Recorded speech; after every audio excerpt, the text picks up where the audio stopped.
Abedi Pelé pour le tirer. Boli dans l'axe, Marcel Desailly au second poteau. Et But de Boli. But de Basile Boli sur ce corner. eh bien, c'est le moment idéal.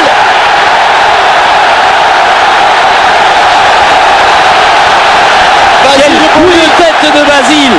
Alors que l'on voit des images visiblement de la Canebière ou en fait dans un bar de Marseille. Extraordinaire coup de tête de mon Basilou. Juste avant la mi-temps, Sur un on l'avait corner presque senti venir. que ne voulait pas tirer Abedi Pelé. Et oui, c'est bien Basile, tête décroisée. C'est Basilou. Donadoni à la 43e minute. Oh là là là là. Et c'est fini. L'Olympique de Marseille a remporté la Coupe d'Europe des clubs champions. La malédiction des 38 années est passée. Un club français a enfin gagné une Coupe d'Europe. C'est l'Olympique de Marseille, vainqueur du Milan AC par 1-0. Quelle soirée! Quelle soirée, mes amis! Formidable! Formidable Olympique de Marseille.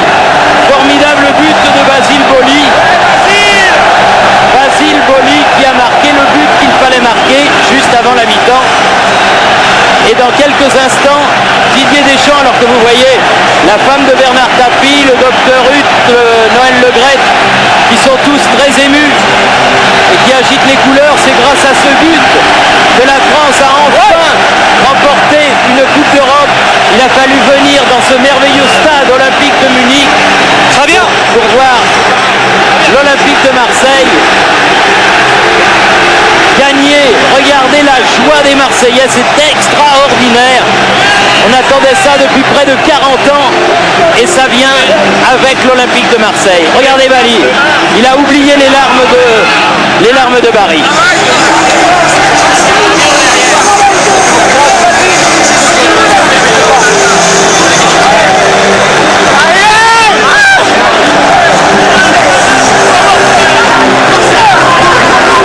On a aménagé au centre de la pelouse du stade olympique un immense cercle. Oui, Thierry en compagnie d'Éric Dimeco pour une première réaction. Éric Dimeco qui est là depuis le départ de l'aventure marseillaise. Ça y est, Éric, c'est l'instant historique. Ah, il peut plus parler, le pauvre. J'avoue qu'on y croyait, mais je ne croyais pas que ça allait à tourner comme ça. Depuis le temps qu'ils attendent tout ce qu'on ramène à cette Coupe d'Europe. J'avoue qu'on a laissé une dernière minute, c'était trop beau. Et dans quelques instants donc, la Coupe d'Europe va être officiellement marseillaise lorsque M. Lennart Johansson, le président de l'UEFA, va la remettre à Didier Deschamps, le basque Didier. Voilà, c'est presque fait, il va la lever, il va l'embrasser, c'est fait.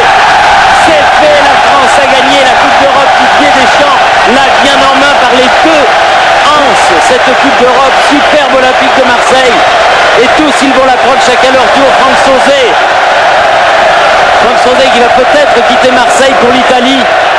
Il va la quitter sur cette Coupe d'Europe avec les petits rubans bleu ciel et blanc. Éric Dimeco, vous le disiez, Pascal Pro, le minot qui a tout connu, la D2, les 400 spectateurs de Uvaune. Il ne veut pas la donner. S'il la donne, Bernard, quelle émotion. et Delis. C'est un match tellement dur, tellement... On sentait que tout pouvait basculer d'un côté ou de l'autre. Desailly. Donc il a vraiment fallu faire un match, comme on dit, un vrai match d'homme. Et je suis sûr que même tous ceux qui, parce qu'ils sont supporters de nos équipes amies et concurrentes, je suis sûr que ce soir ils sont tout de même fiers. On aurait pu être plusieurs, bon, l'année prochaine ça va encore aller mieux. Mais vous aviez un petit pressentiment tout de même. Ben, j'étais comme tous, je savais qu'on avait nos chances. Ils étaient motivés, ils étaient solidaires, ils en avaient envie. Et puis maintenant, ça y est, on l'a, voilà. Où s'est gagné le match, à votre avis? La clé? Moi, je crois que la clé, c'est gagner, comme le dit toujours Michel Platini, sur celui qu'ils veulent plus. Et je crois qu'on le voulait plus.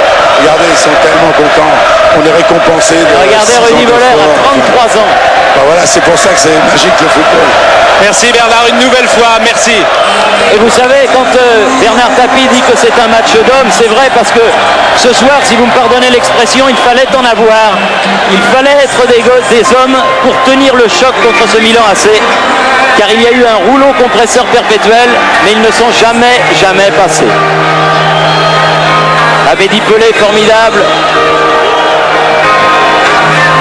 Et Jean-Marc Ferreri, il n'a pas joué ce soir, mais il a le droit de la porter. Ils ont tous le droit de la porter. Bernard Tapie à son tour la porte cette Coupe d'Europe avec son capitaine, avec Eric Dimeco. Quel symbole! We are the champion, Thierry. We are the champion. Oui, on l'entend après chaque Coupe d'Europe, mais ce soir on l'entend. We are the champions. Nous sommes les champions. Freddie Mercury qui est repris par les 25 000 supporters marseillais. Je crois que c'est le début d'une immense fête qui va durer pendant au moins 3 jours, un petit peu partout en France, mais surtout à Marseille. Oui. On ira voir tout à l'heure Thierry. Je crois qu'il faut rappeler ce que vous disiez tout à l'heure dans le journal, que les Marseillais n'aillent pas à l'aéroport ce soir. Les héros, les vainqueurs de la Coupe d'Europe ne rentrent que demain après-midi. Oui Thierry, ils ne rentrent que demain en fin d'après-midi et ce que nous vous proposerons c'est dès demain à 13h avec Jean-Pierre Pernaut qui sera lui à Marseille. Nous serons avec les Marseillais dans leur hôtel et on verra l'événement avec un peu de recul, mais profitons encore Thierry de cette joie magnifique que nous vivons depuis 2 jours. Nous suivons cette équipe, sa préparation. On a vécu des moments formidables à l'intérieur de l'équipe, on était vraiment avec eux et les voir réussir ce soir comme ils le souhaitaient, comme ils en rêvaient, c'est magnifique. Ah, c'est extraordinaire et surtout Roger, pas contre n'importe qui, contre le Milan AC, la meilleure équipe d'Europe, une équipe qui a gagné 4 Coupes d'Europe, une équipe qui va remporter son 2e Scudetto consécutif en Italie, qui a été invaincu pendant plus de 50 matchs. Il y a même Olmeta qui est tout nu, qui fait le tour d'honneur avec Casoni. C'est le passage des générations, c'est formidable, c'est combien mérité, c'est magnifique.